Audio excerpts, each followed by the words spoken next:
The television show Law & Order Special Victims Unit has been on air since 1999 and is currently in its 16th season.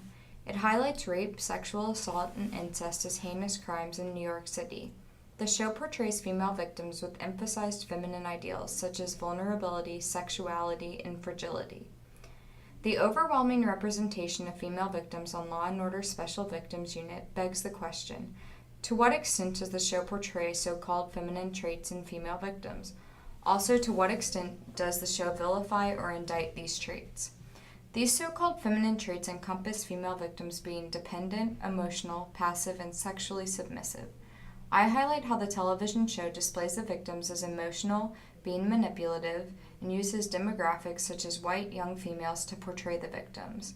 Cooklands and Morty state in their research on Law & Order SVU that negative portrayals of feminine characteristics such as intuition, emotion, and manipulation are evident.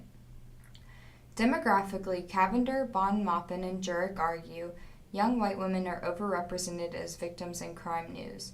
On the basis of screening 10 episodes and analyzing the women portrayed, I argue that Law & Order Special Victims Unit depicts the female victims of having these so-called feminine traits and overrepresents young white women as victims.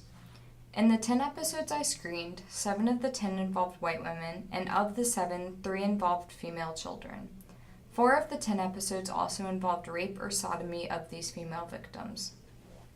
With these so-called female traits, women are portrayed as overly emotional.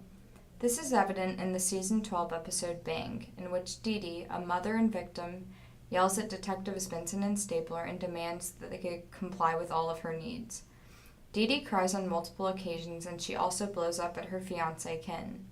In the episode Bully, Ellen, the CFO of a company, records her boss screaming at each individual in the company, and Ellen cries uncontrollably throughout the whole recording. Women are also portrayed as being manipulative throughout the 10 episodes I viewed.